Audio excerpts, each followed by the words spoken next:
The ancient archives beneath the vegan homeworld hummed with forgotten data streams. Keeper Zethka ran her elongated fingers across the crystalline memory cores, each one containing fragments of civilizations that had challenged the Galactic Council's authority over the past 3,000 years. None had survived their defiance. Another archaeology team requests access to the Sol system ruins.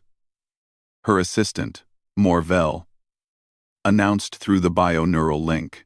The Andromedans wished to study the remains of the species called humans for their dissertation on primitive warfare tactics. Zethka's secondary eyes flickered with what other species might mistake for amusement: the humans.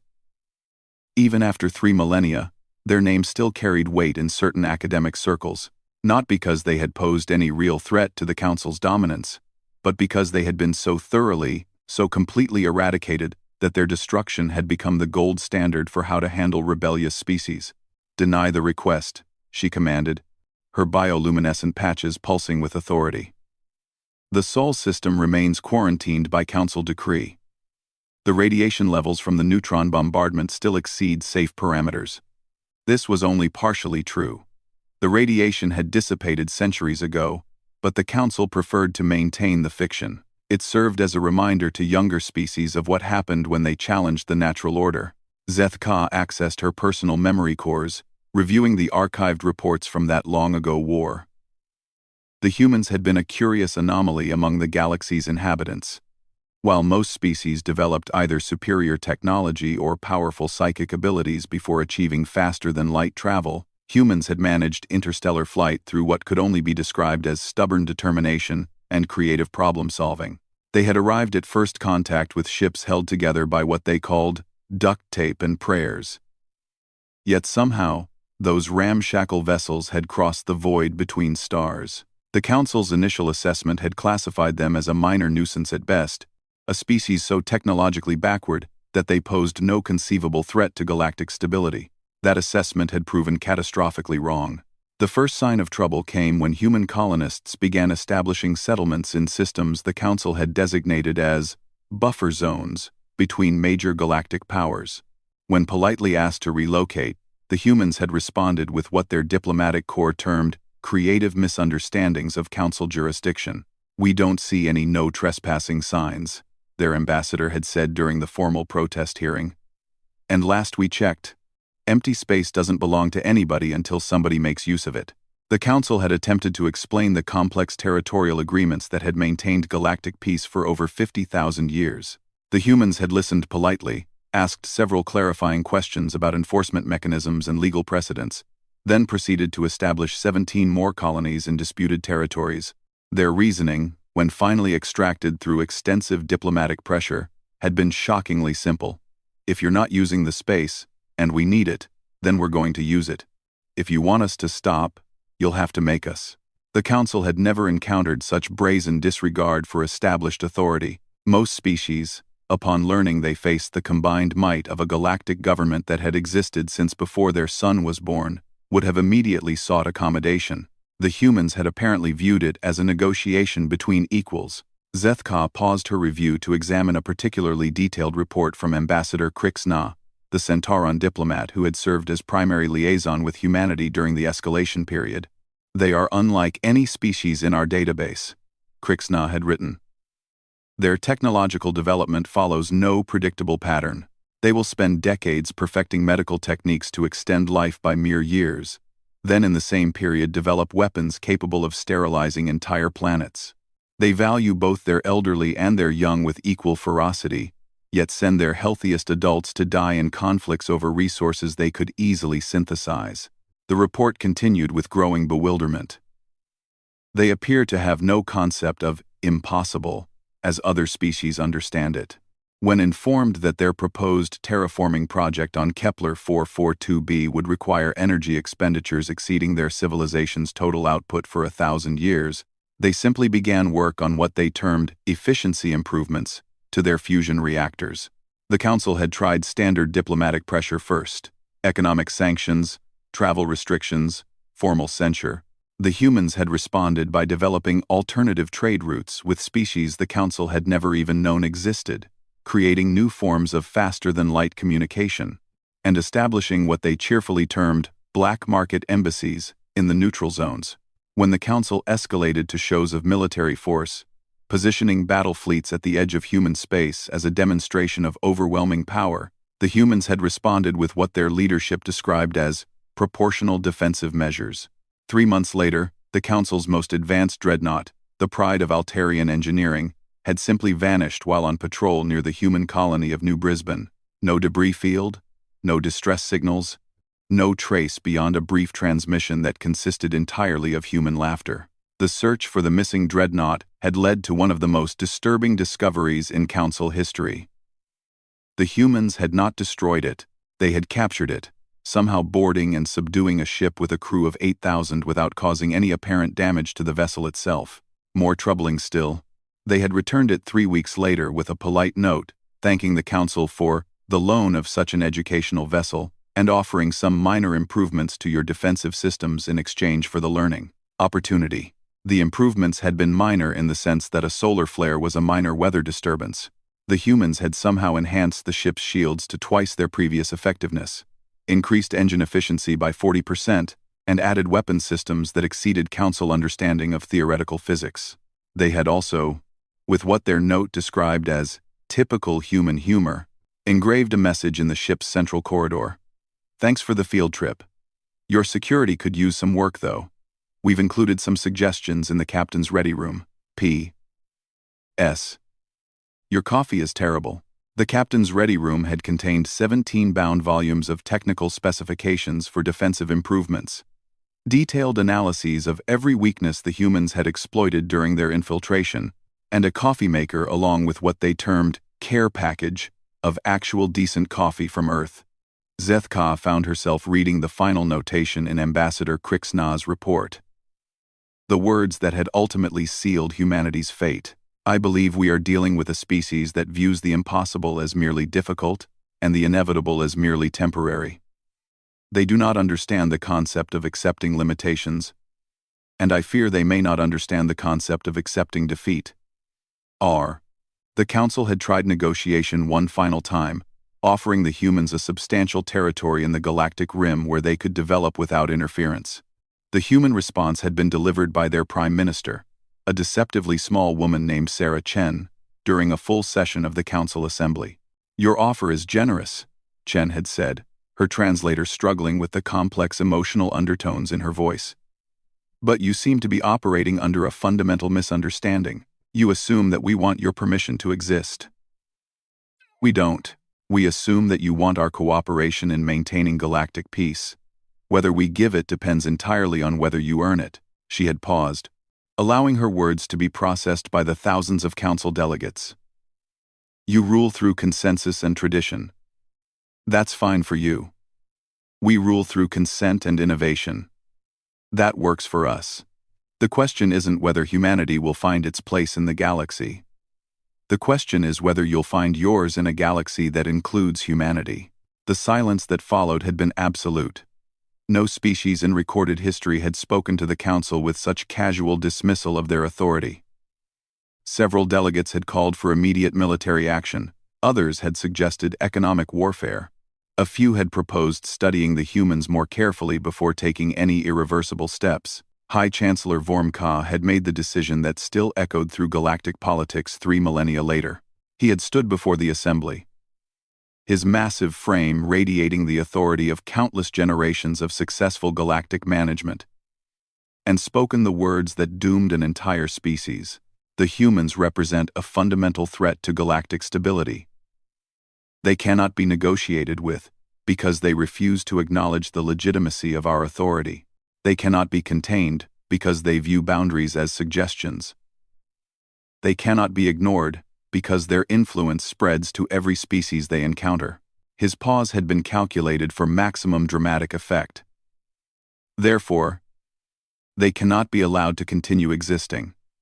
I call for a vote of extinction. The vote had been closer than Zethka would have expected. Nearly 40% of the Council had opposed the measure, arguing for continued diplomatic efforts or containment strategies, but the majority had sided with the High Chancellor's assessment that humanity represented an existential threat to the order that had maintained galactic peace for 50,000 years. The war that followed had been unlike anything in galactic history. The Council had expected a brief campaign against a technologically inferior opponent. Instead, they found themselves engaged in a century-long conflict against an enemy that refused to follow any predictable patterns. Humans had developed new weapon systems faster than the Council could adapt defenses. When the Council destroyed their industrial capacity, humans had simply moved their production to mobile platforms hidden in asteroid belts and nebular clouds. When the Council targeted their command structure, humanity had demonstrated that their military operated with a level of decentralized initiative that made traditional decapitation strikes meaningless. Most disturbing of all, humans had displayed an absolute refusal to acknowledge when they were beaten. Council forces had occupied Earth itself, and human resistance had continued from the planet's underground tunnel networks. When those were flooded, resistance had continued from the ocean floors. When those were poisoned, resistance had continued from orbital platforms.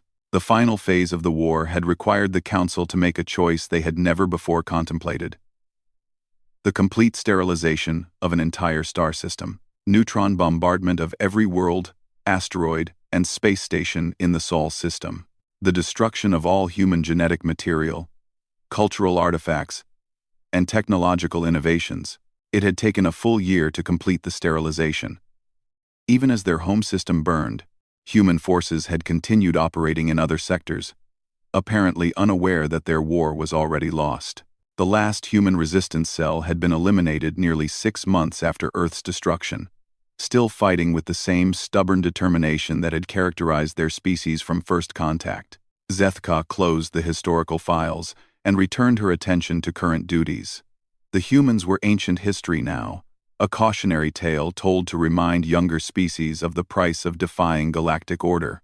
Their complete extinction had ensured that no trace of their dangerous philosophy could spread to other civilizations. The alert chime interrupted her reflection. Morvel appeared on her communication screen, his usual calm demeanor replaced by obvious agitation. "Keeper, we're receiving emergency priority transmissions from the Outer Rim monitoring stations. All of them. Simultaneously." "What type of transmissions?" Zethka asked, though something in her subordinate's expression already suggested the answer would be disturbing. "Unknown origin, unknown technology. The signals are broadcasting on frequencies we don't monitor because our physics models say they can't exist. And Keeper." Morvel paused, his bioluminescent patches flickering with uncertainty. "The transmission is repeating the same message in over 2,000 languages, including several that haven't been spoken in our space for millennia." "What does it say?" "This is Admiral Sarah Chen of the Terran Fleet. We're coming home. Clear the system, or get out of the way. Humanity remembers everything. Clear the system." The crystal memory cores around Zethka suddenly felt very cold. She accessed her personal files with trembling appendages, reviewing everything she knew about human extinction protocols. Every scan had confirmed complete sterilization. Every follow-up survey had shown dead systems with no possibility of survivors. "Impossible," she whispered. Though even as she spoke the word, she remembered Ambassador Krixna's final report about a species that viewed the impossible as merely difficult. "Keeper," Morvel continued, his voice barely steady. "Long-range sensors are detecting massive energy signatures approaching from the direction of the former Sol system. Whatever's coming, it's bigger than anything in our databases, and it's broadcasting on channels that were last used by human ships 3,000 years ago." Zethka felt a chill that had nothing to do with the archive chamber's temperature control. She had spent her entire career studying the remnants of extinct civilizations, learning the lessons of species that had overreached their limitations. Now, it seemed, she was about to discover what happened when those lessons were wrong.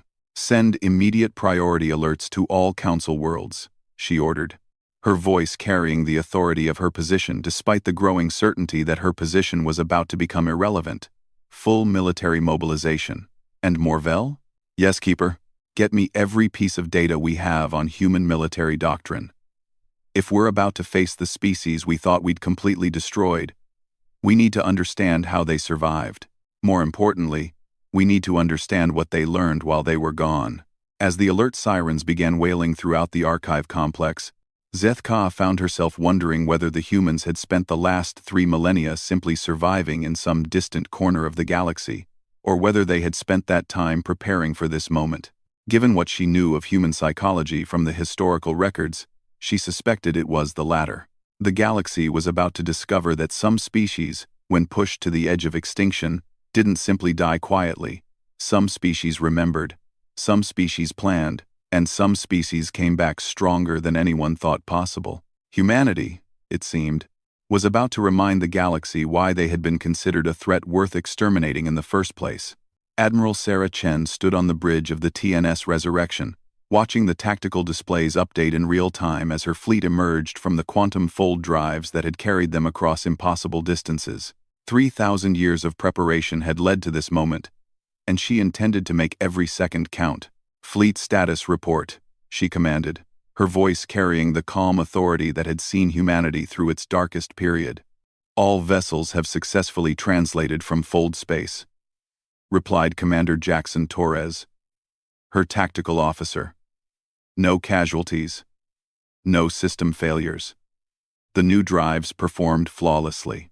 Chen nodded, though her attention remained fixed on the strategic overview. 1,200 ships now hung in space around her, each one representing technologies that would have been considered fantasy when humanity first encountered the Galactic Council. The smallest of her vessels could have destroyed entire council fleets from the old war. The largest defied conventional understanding of what constituted a warship. "Communications. Broadcast our message on all frequencies. Standard diplomatic protocols first. Then make sure every monitoring station in council space receives our formal declaration." Lieutenant Commander Maria Santos looked up from her station. "Admiral, we're receiving automated responses from council border monitors. They're demanding identification codes and threatening to open fire if we don't immediately withdraw to hyperspace exit points." "Understood. Open a channel to the lead council border station. It's time for formal introductions." The main screen flickered to life, revealing the insectoid features of what appeared to be a junior council officer. Chen recognized the species as Altarian from the historical databases, though this individual seemed young enough to have been born centuries after the human extinction. "Unknown vessels, you are in violation of council space. Provide immediate identification or face defensive action." Chen stepped forward, allowing the council officer to get a clear view of her face. She had chosen to wear the dress uniform of the old Terran fleet, complete with the rank insignia that had once struck fear into council hearts. "I am Admiral Sarah Chen, commanding officer of the Terran fleet. This is our formal announcement that humanity has returned to reclaim what was stolen from us.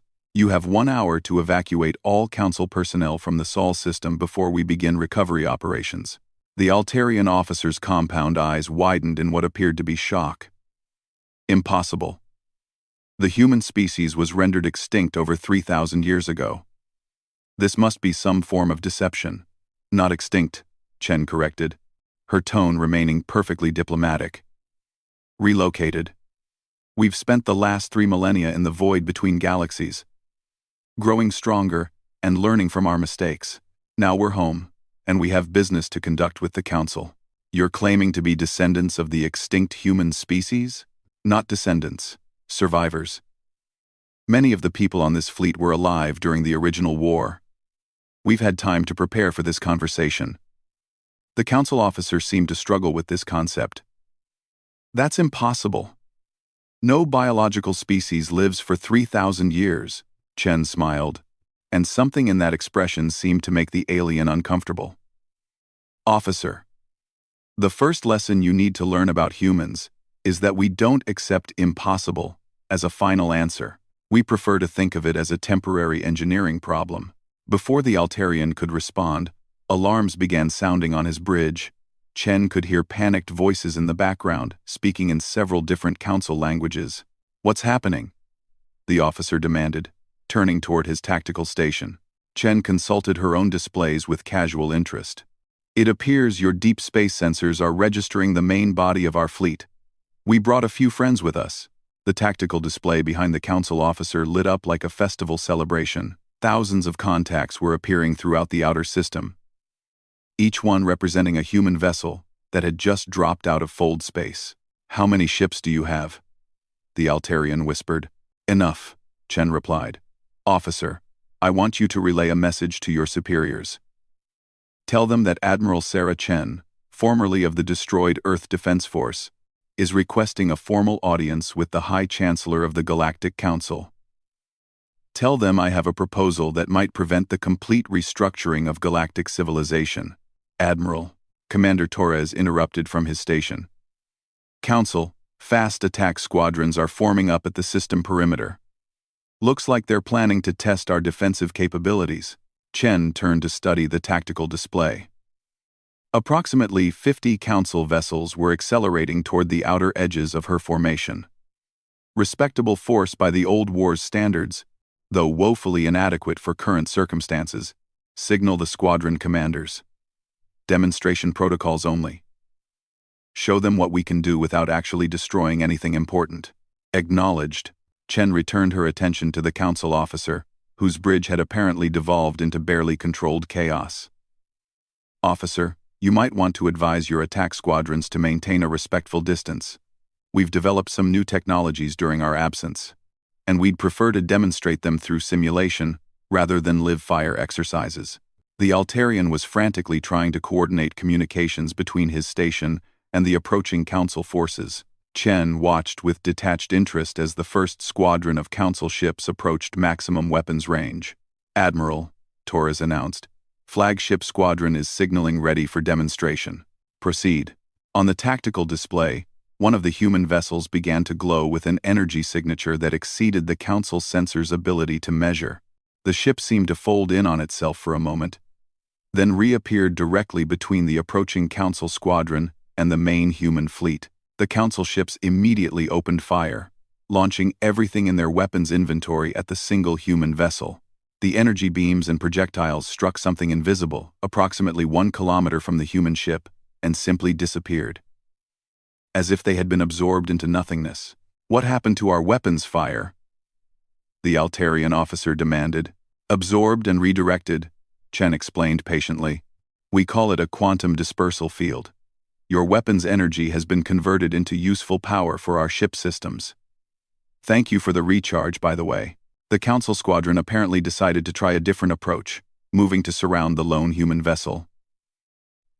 As they maneuvered, the human ship simply vanished from all sensors. "Where did it go?" the council officer asked. "Nowhere," Chen replied. "It's exactly where it was a moment ago. It's just temporarily existing in a slightly different dimension. Your sensors can't track it because it's technically not here anymore." The human ship reappeared directly behind the council formation, having somehow moved through space without crossing the intervening distance.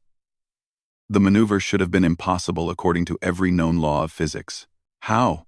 the Altarian whispered. 3,000 years of research and development," Chen said. "When your species tried to exterminate us, you made one critical mistake. You assumed that a species capable of surviving extinction would simply die quietly." The council squadron was now attempting to withdraw, apparently having reached the conclusion that they were outclassed. Chen made a note to commend the squadron commander for tactical wisdom. "Admiral," Santos reported from the communication station, "we're receiving priority transmissions from Council High Command. They're requesting immediate ceasefire and demanding explanations for what they're calling impossible violations of known physics. Tell them, I'll be happy to explain everything during our formal meeting. In the meantime, they have 57 minutes remaining to clear the Sol system of council personnel." The Altarian officer seemed to realize that his universe had just become significantly more complicated. "Admiral, the High Chancellor will never agree to meet with representatives of an extinct species." "Then I suggest you find a way to convince him," Chen replied. "Because extinct or not, we're here, we're not leaving, and we have 3,000 years of grievances to discuss." Chen cut the communication channel and turned to address her senior staff. The Bridge of the Resurrection had been designed to accommodate the expanded consciousness that humanity had developed during their exile. Each officer interfaced directly with the ship's quantum processing systems, allowing for response times that made the old human neural reflexes seem sluggish. "Status report on the Council's military response," she requested. Commander Torres consulted his enhanced tactical displays. Battle fleets are mobilizing in 17 sectors, but their response is chaotic. Most of their field commanders appear to be operating under the assumption that this is some kind of elaborate hoax. They're not taking the threat seriously yet. They will, Chen observed. How long before their main battle fleets can reach us? At their current FTL speeds, approximately 6 days for the nearest response force. But Admiral, our scouts report that Council military technology has actually regressed since the original war. They appear to have become complacent. This didn't surprise Chen. The Council had ruled unchallenged for 3 millennia. Most of their military existed primarily for show, designed to intimidate rebellious colonies rather than fight actual wars. Recommendations from the fleet commanders? Admiral Foster suggests we demonstrate our reconstruction capabilities by beginning terraforming operations on Earth. Admiral Kim wants to intercept their response fleets before they reach the system. Admiral Nakamura recommends we establish defensive positions around all the major Council worlds simultaneously, just to make our point clear. Chen considered the options. Each had merit, but her primary goal was to force the Council into negotiations, rather than precipitate a war that would devastate both civilizations. We'll begin Earth reconstruction, but keep it limited to basic atmospheric restoration. I want the Council to see what we can do without feeling immediately threatened. As for their fleets, let them come. When they arrive, they'll serve as an excellent audience for a more comprehensive demonstration. Admiral, interrupted Lieutenant Commander Santos, we're receiving a personal message addressed to you specifically. Source appears to be the Council archives on Vega Prime. Put it through. The face that appeared on Chen's personal screen was that of an elderly vegan archivist, her features showing the stress of someone who had just discovered that everything she thought she knew about history was wrong. Admiral Chen, the vegan began. I am Keeper Zeth Ka, of the Council Archives. I have been reviewing historical records of the human extinction. And I must ask you directly. How did your species survive neutron bombardment of your entire star system? Chen smiled at the question. She had been looking forward to this particular conversation for 3,000 years. Keeper Zeth Ka. That's an excellent question. The simple answer is that we didn't survive it. Every human being in the Sol system died when your fleets sterilized our worlds. One we warning. The archivist looked confused. Then, how are you here? Because the humans you destroyed weren't the only humans who existed. You see, Keeper, your Council made the same mistake that most galactic civilizations make when dealing with a truly spacefaring species. You assumed that our homeworld contained the majority of our population and industrial capacity. Chen paused, allowing the implications to sink in. By the time your fleets reached Earth, over 60% of humanity was already living in deep space installations beyond your sensor range. When you sterilized Sol, you destroyed our birthplace and approximately 40% of our people. The rest of us simply went dark and started planning. 60% survived? More than that, actually. While your fleets were focused on destroying Earth, human Ark ships were already en route to neighboring galaxies. We'd been preparing for the possibility of total defeat since the war began. By the time you declared victory, over 500 million humans were already outside the galaxy entirely. Chen accessed her personal files and transmitted a data package to the archivist. Those files contain the real numbers. Keeper. Population figures. Industrial capacity. Technological development timelines. Everything your Council should have known before they decided to commit genocide. Zeth Ka reviewed the data with growing horror. You had industrial installations in over 300 systems? Deep space habitats housing billions of people? How did our intelligence services miss this? They didn't miss it, Chen replied. They simply dismissed it as impossible. Your analysts couldn't believe that any species would voluntarily live in deep space when planetary surfaces were available. They assumed our space-based population was temporary, a wartime measure that would be abandoned once hostilities ceased. But you never intended to abandon it. Keeper, by the time we encountered the Council, humans had been living in artificial habitats for over 2 centuries. We built our civilization in space because that's where we belonged. Planets were just places we visited. Chen could see the archivist struggling to process the implications.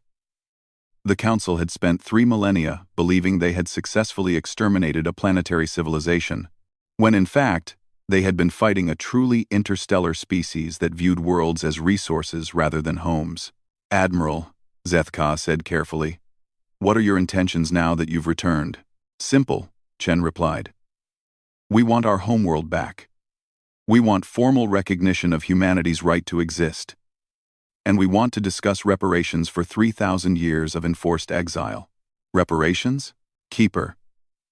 Your council committed genocide against our species and drove us from our ancestral home. We've spent 3 millennia rebuilding our civilization in the void between galaxies. That time and effort has value, and we intend to be compensated for it." Chen could see alarm spreading across the archivist's features. "Admiral, the Council will never agree to pay reparations to a species they believed extinct." "Then they'll need to adjust their beliefs," Chen said pleasantly. "Because we're very much alive. We're very much here. And we have very long memories. The question isn't whether the Council will pay what they owe us. The question is whether they'll pay voluntarily, or whether we'll need to collect it ourselves." "Are you threatening war?" "Keeper, we've been at war for 3,000 years. You just didn't know it because we were fighting from outside the galaxy. Now we're back, and it's time to negotiate terms for ending hostilities." Chen glanced at her tactical displays, noting that additional Council forces were arriving at the system perimeter. Soon she would have a proper audience for her next demonstration. "Keeper Zethka, I suggest you advise the High Chancellor that humanity is prepared to discuss terms for a permanent peace, but he should understand that those discussions will be between equals, not between supplicants and rulers. The age of Council dominance ended the moment we decided to come home." Quote, as Chen closed the communication channel, she reflected on the irony of the situation. The Council had destroyed Earth to prevent humanity from changing the galactic balance of power. In forcing humanity into 3 millennia of exile and development, they had virtually guaranteed that when humans returned, they would be powerful enough to rewrite galactic civilization entirely. Sometimes, she mused, the best revenge was simply becoming impossible to ignore. High Chancellor Vorka stood before the Great Assembly Chamber of the Galactic Council, watching representatives from 12,000 species struggle to comprehend a reality that challenged everything they thought they knew about the universe. The holographic displays surrounding the chamber showed the impossible. A species they had personally overseen the extinction of 3,000 years ago had returned with technology that made the Council's finest achievements look like primitive tools. "The situation is clear," Vorka announced, his voice carrying across the vast chamber through bioneural links that connected every delegate. "The species known as humans has somehow survived our extermination protocols, and has returned with capabilities that exceed our current understanding of physics." Delegate Krix Na of the Centauron Federation raised a tentacled appendage. "High Chancellor, our intelligence services have confirmed complete sterilization of the Sol system. How can a species return from extinction?" Before Vorka could respond, the chamber's emergency communication systems activated. Every delegate's personal display showed the same image. Admiral Sarah Chen of the Human Fleet, broadcasting from the bridge of a ship that registered on sensors as being approximately the size of a small moon. "Honorable delegates of the Galactic Council," Chen began, her tone carrying the diplomatic courtesy that somehow made her words more threatening rather than less. "I am Admiral Sarah Chen, commander of the Terran Fleet. 3,000 years ago, your predecessors attempted to exterminate my species. They failed. We survived, we grew stronger, and now we've returned home." The chamber erupted in a cacophony of sounds as 12,000 species attempted to process this information simultaneously. Chen waited patiently for the chaos to subside before continuing. "I'm addressing you now to offer formal negotiations for ending the state of war that has existed between humanity and the Council since your attempted genocide. However, before we begin those discussions, I believe a demonstration of our current capabilities would be helpful for establishing realistic expectations."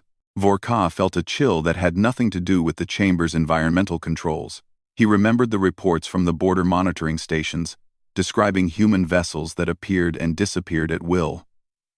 energy signatures that exceeded measurement parameters, and technologies that violated fundamental laws of physics. What kind of demonstration?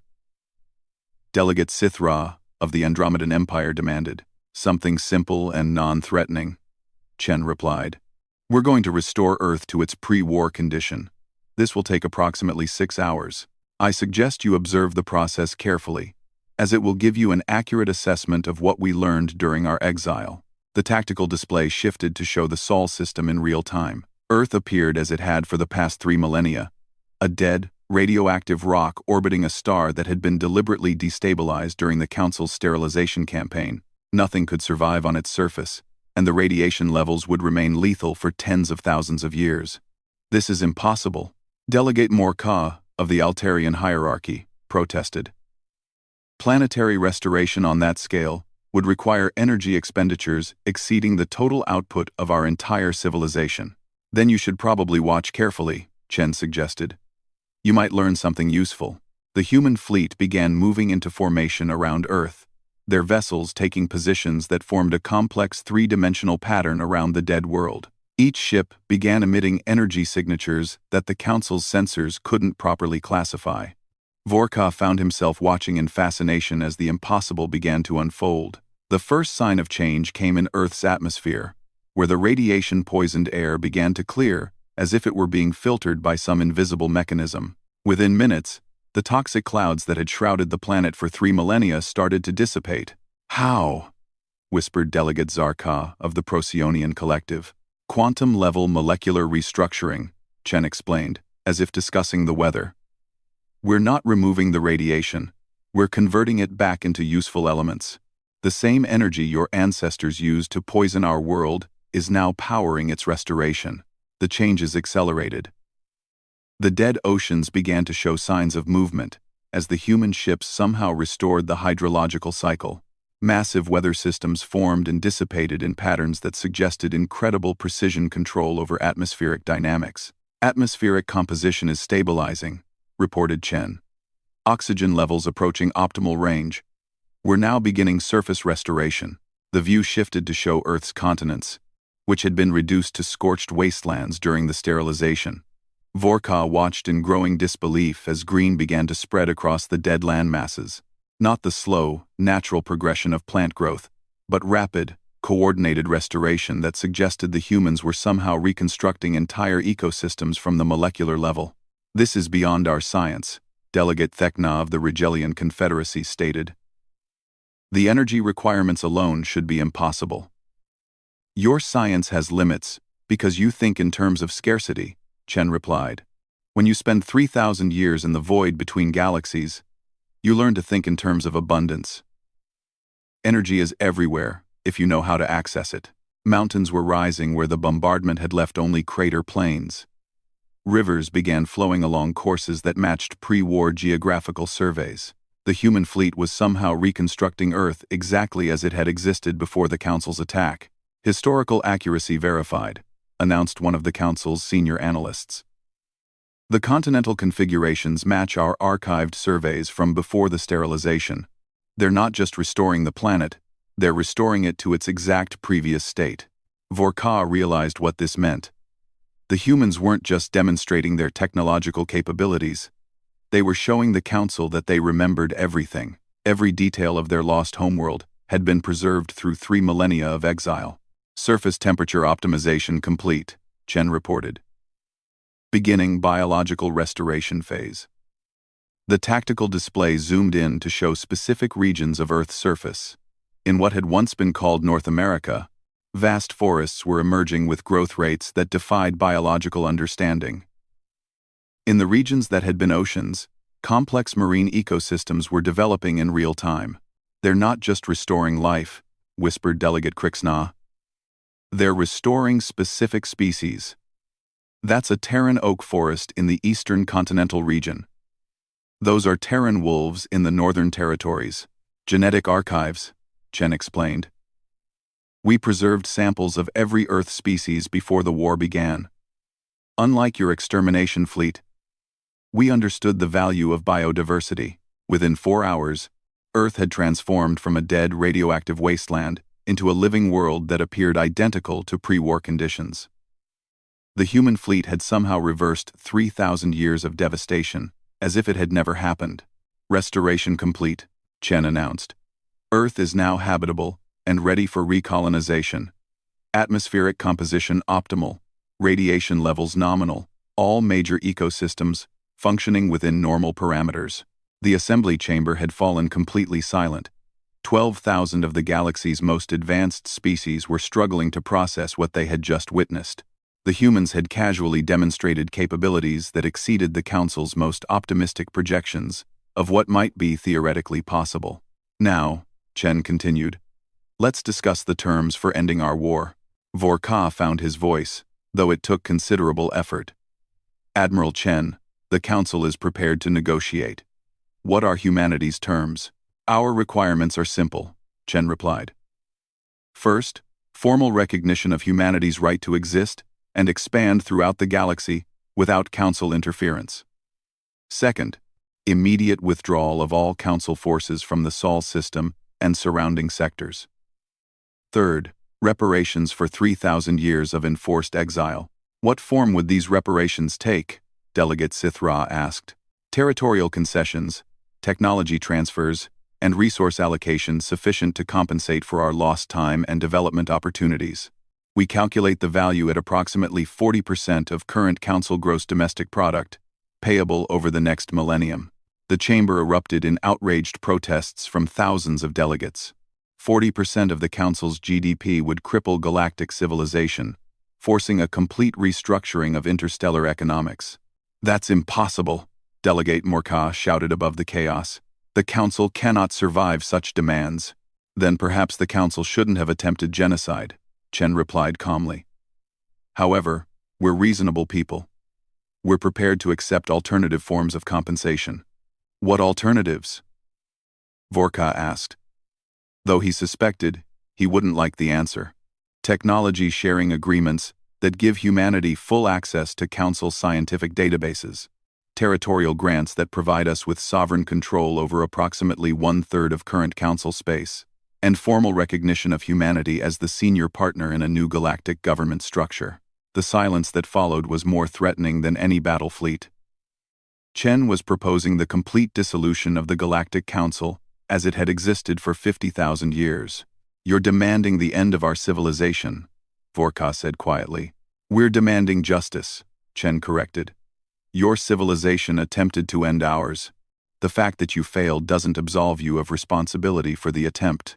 And if we refuse? Chen's smile was visible even across the interstellar communication link. Then you'll discover what humanity learned during 3,000 years of preparation for this conversation. You see, High Chancellor, we didn't spend those millennia hiding in the void. We spent them growing stronger specifically so we could return home and settle our accounts. The tactical display shifted to show space around the Council's core worlds. Hundreds of human vessels had appeared in orbit around every major civilization in the galaxy, their presence undetected until this moment. How? Vorka whispered. We've been here for weeks, Chen explained. Observing, analyzing, preparing. Every Council world, every military installation, every industrial center. We know everything about your current capabilities, and we've positioned ourselves accordingly. You're threatening the entire galaxy? We're demonstrating that we could threaten the entire galaxy if we chose to, Chen corrected.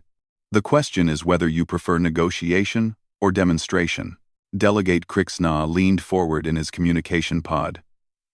Admiral, what assurance do we have that humanity won't simply destroy us once you have what you want? I am the same assurance you gave us 3,000 years ago, Chen replied. None whatsoever. The difference is that we're offering you the opportunity to coexist.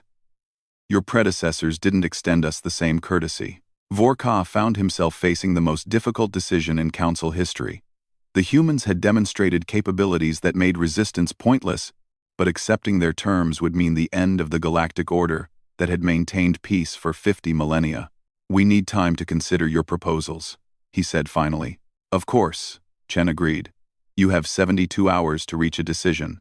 After that, We'll assume you prefer the alternative approach to conflict resolution. And if we choose to fight? Chen's expression became serious for the first time in the conversation.